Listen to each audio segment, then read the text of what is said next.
पापा, फुप्पो कहती हैं जो मर जाता है वो वापस नहीं आता, उस जैसा ले आते हैं बाजार से। तुम अपने पापा से कहो तो तुम्हें वैसी ही मम्मी ला दे। उसने हुबहू फुप्पो के अल्फाज बोल दिए और वो गहरा सांस लेकर रह गए। आपा जब खुद नाकाम हो गई तो उसको आगे कर दिया। बोले ना पापा ले आएंगे क्या? उसने उनका हाथ हिलाया। बेटा क्या आपको अपनी अम्मी अच्छी नहीं लगती थी? लगती थी पापा, इसलिए तो कह रही हूँ। उसको ताफुन था कि वैसे ही मम्मी आएंगी, मगर बेटा जो इस दुनिया से चला जाता है वापस नहीं आ सकता। उन्होंने उसे समझाया। पापा उन जैसा तो आ सकता है ना? उसकी पुश्त मजबूत थी। नहीं बेटा, उन जैसा कोई नहीं हो सकता। हो सकता है पापा, फुप्पो कहती हैं, जोर देकर कहा। फुप्पो गलत बोलती है। उन्हें गुस्सा आ गया। पापा आप तो कहते हैं बड़े झूठ नहीं बोलते। वो मासूमियत से बोली। बेटा, उन्होंने उसे सीने से लगा लिया। वो जिद पर आई थी।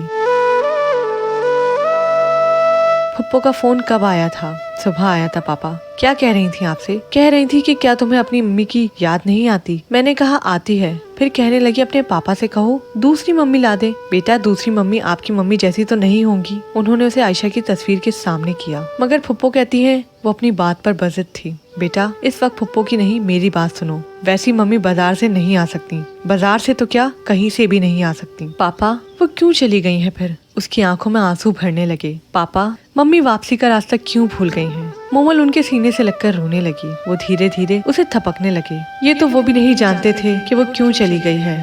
काश उस रोज वो भी उसके साथ होते तो ऐसी तन्हाई तो नहीं होती। उन्होंने कर्व से सोचा कितना बड़ा दुख दे गई थी वो उन्हें, जिसका अजाला भी नहीं हो सकता था।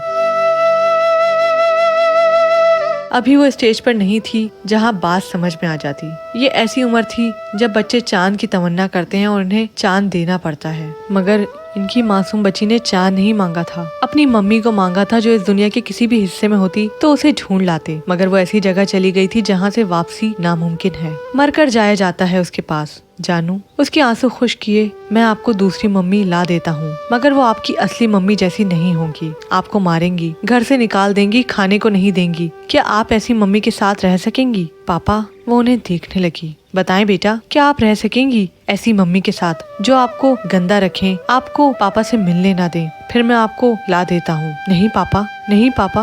वो फिर उनके शाने से लगकर रोने लगी। मुझे ऐसी मम्मी नहीं चाहिए पापा। और वो भरे हुए दिल के साथ उसे थपकने लगे।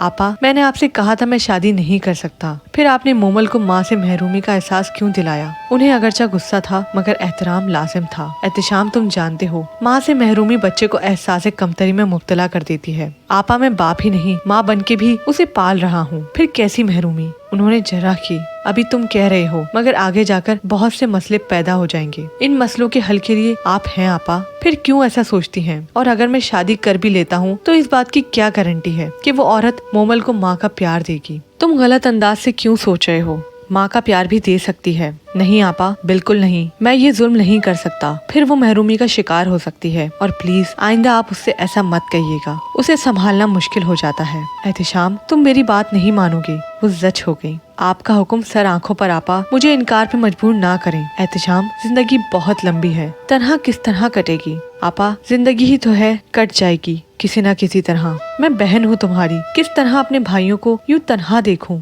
लहजे में आंसुओं की नमी थी। आपा मैं तन्हा कहाँ हूँ, आप सब है ना मेरे साथ। हम सब तुम्हारी तन्हाई को शेयर नहीं कर सकते। आपा प्लीज, मैं इतना मसरूफ होता हूँ कि तन्हाई का एहसास ही नहीं होता। हकीकत से नजरें जो चुरा लेते हो। नहीं आपा, बिल्कुल नहीं। अच्छा सुनो, अभी हम सबका दुख ताज़ा है, मगर कुछ अरसे बाद जब मोमल समझदार हो जाए तो मेरी बात मान लोगे? वादा करो। आपा ने जबरदस्ती कहा और उन्होंने गहरा सांस लिया। आपा किसी तौर मान नहीं सकती थी। एहतिशाम जिंदगी इस तरह नहीं गुजर सकती। मैं जानता हूँ आपा, जिंदगी ऐसे नहीं गुजर सकती, मगर ये जिंदगी मेरी है, मैं ऐसे ही गुजारना चाहता हूँ। तुम्हारी जिंदगी पर हमारा कोई हक नहीं है क्या? उन्हें बुरा लग गया। नहीं, मेरा मतलब है आपा कि इस मामले में फौरन कहा। अब तुम जानो और तुम्हारी जिंदगी। अल्लाह हाफिज। उन्होंने फौरन फोन बंद कर दिया। My God.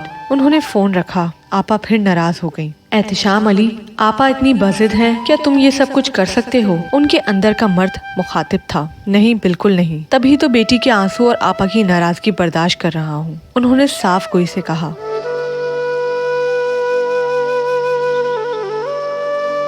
वक्त अपनी चाल चल रहा था उसका तो काम ही चलना है। कोई रोक सका है वक्त के धारे को, बहते सागर को, बरसते बादल को। ये सब अपनी मर्जी से चलते हैं और चलते ही चले जाते हैं। वक्त अगरचे रवा था एहतशाम अली को जब आयशा की याद आती तो गोया वक्त रुक सा जाता था। देखो आयशा, तुम्हारी बेटी कितनी बड़ी हो गई है। उसका रिजल्ट आया था, फर्स्ट क्लास आई है, इसलिए बहुत खुश थे। तुम्हारी तरह साबिर है, वो जिद नहीं करती, अब जो भी समझाओ मान जाती है। उन्होंने आयशा की तस्वीर पर हाथ फेरा। अपनी बेटी से मैं मिलने नहीं आओगी, धीरे से सरगोशी की और अपने लफ्जों के दुख पर एक आंसू रुखसार पर बह निकला। मैं बहुत बहादुर हूँ आयशा, मगर तुम्हारी जुदाई ने बहुत कमजोर कर दिया है। खुद ही आंखें खुश कर ली अपनी बेटी को मुबारकबाद देना आकर, धीरे से कहते हुए बाहर आ गए जहाँ मोमल बुआ को खुशखबरी सुना रही थी।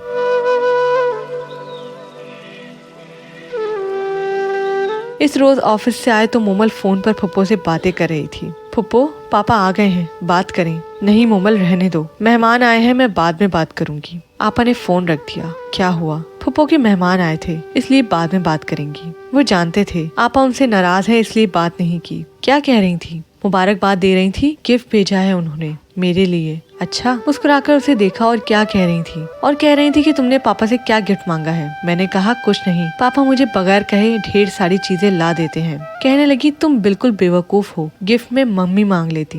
मोमल ने मुस्कुराकर उन्हें देखा, उसके अंदाज पर वो भी मुस्कुरा रहे थे। मैंने कहा मैं बेवकूफ नहीं, अक्लमंद हूँ। नहीं मम्मी, अगर लड़ाका और मारने वाली हुई तो मैं क्या करूँगी? कहने लगी हर औरत ऐसी नहीं होती। तो तुम इतनी प्यारी बच्ची हो, तुम कौन मार सकता है? मगर मैंने इनकार कर दिया। मैंने ठीक किया ना पापा? मुस्कुराकर उन्हें देखा। ठीक नहीं बल्कि बहुत ठीक किया है। मेरा बेटा बेवकूफ हो ही नहीं सकता। इस खुशी के मौके पर हम अपने बेटे को आइसक्रीम खिलाएंगे। हुर्रे पापा! वो उछलकर खड़ी हो गई और वो हंसते हुए उसके साथ बाहर आ गए। मोमल, इस दफा ईद कहाँ की जाए? पापा कराची फुप्पो के घर में करते हैं, इतने दिनों से गए भी नहीं हैं। और फुप्पो आपसे नाराज हैं, उनको मना भी लेंगे। उनकी बेटी उनसे ज्यादा ज़हीन थी। ये बात तो है बेटा। एहतशाम ने मुस्कुराकर उसे देखा। पापा, फुप्पो आपसे क्यों नाराज हैं? ये तो हमें भी नहीं मालूम बेटी जी। उन्होंने बात टाली। बगैर वजह के किस तरह फुप्पो नाराज हो सकती हैं? अब मोमल उम्र के इस स्टेज पर थी जहाँ हर सवाल की वजह बतानी पड़ती है, टाला नहीं जा सकता। बताएं पापा, फिर मैं भी उन्हें राजी कर लूंगी। सॉरी बेटा, आपको वजह नहीं बता जा सकती। झूठ बोलने से बेहतर था कि वो माजरत कर ली जाए। फिर आप फुप्पो को मनाएंगे कैसे? हम मना लेंगे, आप देखिएगा। और अब जाकर देखें, बुआ ने खाना लगाया तो खाना खाते हैं। उसे इस तरह से टाला जा सकता था। वो उठकर चली भी गई और वो आंखें मूंद कर सोचने लगी कि आपा को किस तरह मनाएंगी।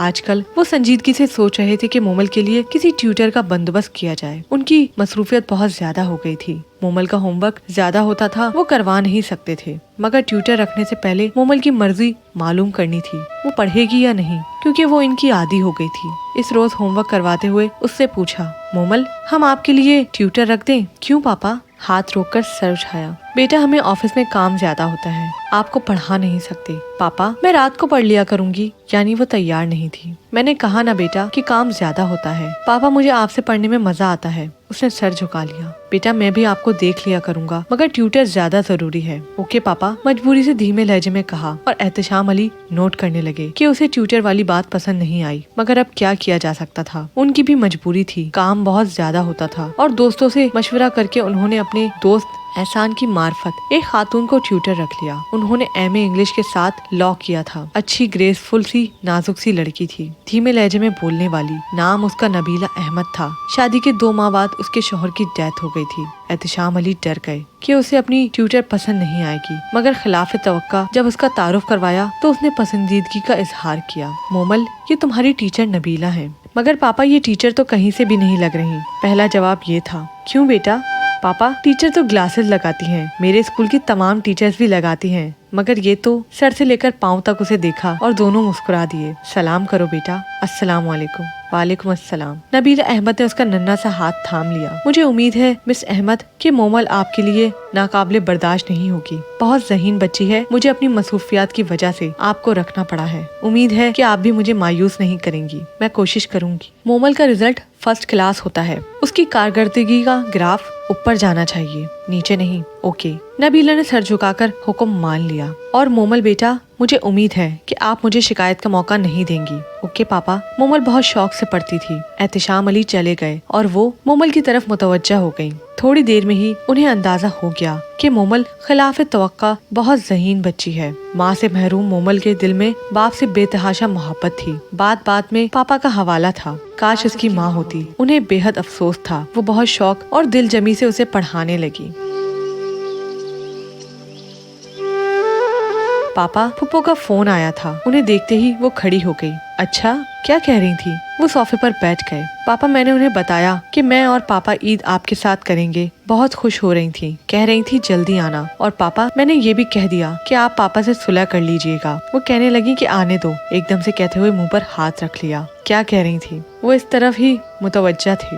वो पापा कह रही थी कि आगे के जुमला अदा नहीं हो रहे थे। पापा, जब आप आएंगे खुद ही सुन लीजिएगा। अच्छा, कह रही होंगी आने दो, इसके कान खींचूंगी। वो समझ गए कि ये बात ही हो सकती है। जी पापा। मुस्कुराकर सर झुकाए वो भी हंसने लगी। और पापा कह रही थी कि अनम बाजी की मंगनी भी हो रही है। अच्छा, उन्होंने खुशी से कहा। पापा, कब तक चलेंगे? मोमल को बेचैनी होने लगी। अभी तो मेरे ऑफिस में काम है, जरा वो खत्म हो जाए। जब तक आपके सेमेस्टर भी खत्म हो जाएंगे। ईद से 4-5 दिन पहले जाएंगे। धीरे से उसका गाल थपथपाकर तसल्ली दी। बुआ चाय ले आई तो फिर कार्टून की जानिब मुतवज्जा हो गई।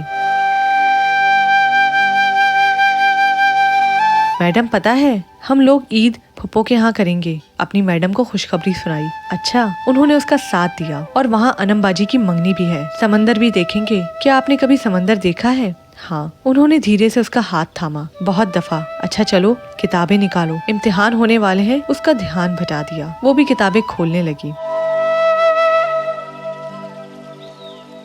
पता है फुप्पो, मैं इतना इंतजार कर रही थी कि पापा का काम और मेरे इम्तिहान खत्म हो और हम आए। उनके सीने से लगकर वो बता रही थी। अच्छा, उन्होंने उसका माथा चूम लिया। और क्या फुप्पो और पापा ने मेरे लिए बहुत अच्छे अच्छे कपड़े भी खरीद लिए हैं। मैं ईद पर पहनूंगी। और पापा कह रहे थे अगर तुम फर्स्ट आई तो जबरदस्त गिफ्ट मिलेगा। बेटा, मैंने भी तुम्हारे लिए कपड़े खरीदे हैं, खूबसूरत से, तुम्हें पसंद आएंगे। पापा ने एक बार फिर उसे गले लगा लिया। मोमल गुड़िया, अगर फर्स्ट आई तो जरियाब भाई भी इनाम देंगे। अंदर आते जरियाब ने कहा। जरियाब भाई, मैं हमेशा फर्स्ट आती हूँ, उसने इत्तला दी। अच्छा, यकीन नहीं आ रहा, जरियाब ने शरारत से कहा। पापा, जरियाब भाई को बताए ना, मैं हर साल हर सेमेस्टर में रैंक लेती हूँ। उसने पापा की गवाही मांगी और फिर उसकी तरफ घूमी। पापा मुझे बहुत अच्छा पढ़ाते हैं, मगर अब पापा बहुत मसरूफ हो गए हैं, इसलिए अब मुझे मेरी टीचर पढ़ाती हैं। वो भी बहुत अच्छी हैं, उसने बड़े यकीन से कहा। और उसके अंदाज पर सब हंस दिए। टीचर कैसी है बेटा, यंग या ओल्ड? माहिन शरारत से मामू की तरफ देखकर पूछने लगी। यंग, एकदम यंग और ब्यूटीफुल भी। आपको अपनी टीचर पसंद है? जी, बहुत ज्यादा। और पापा को? बुरी बात माहिन, एहतिशाम अली अब संजीदा हो गए थे। पापा को भी बहुत पसंद है, वही तो लेकर आए थे। वो सादगी से बोली। अच्छा, हम आएंगे आपकी टीचर से मिलने। जरूर आइएगा, मैं उन्हें भी आपके बारे में बताऊंगी। मोमल की बातें, उसका अंदाज इस कदर मासूम था कि सबको बेख्तियार प्यार आ जाता। थी भी वो बहुत प्यारी। सारा घर उसके साथ लगा रहता। फिर सबके दिल में उसके लिए मोहब्बत थी कि उसके सर पर माँ का साया नहीं था। अफ्तारी के वक्त कह रही थी, फुप्पो कल से मुझे भी रोजा रखवाए ना। पर बेटा, अभी आप बहुत छोटी है ना। फुप्पो, रोजा तो रख सकती हूँ ना, वो मासूमियत से बोली। अम्मी अलविदाई जुम्मे को मोमल का रोजा रखवाते हैं, इसकी रोजा कुशाई करवाते हैं। माहिन ने राय दी। हाँ, ये ठीक है। मामू तो बगैर रोजा कुशाई के रोजा रखवाएंगे। चलो ठीक है। सब राजी हो गए। धूमधाम से उसकी रोजा कुशाई की गई। एहतिशाम अली को लम्हा लम्हा आयशा की कमी महसूस हुई। काश आयशा वक्त हम लोगों को इतनी जल्दी जुदा ना करता और हम दोनों मिलकर अपनी बेटी की खुशी मनाते। आंखें मूंदते हुए वो उनके साथ थी।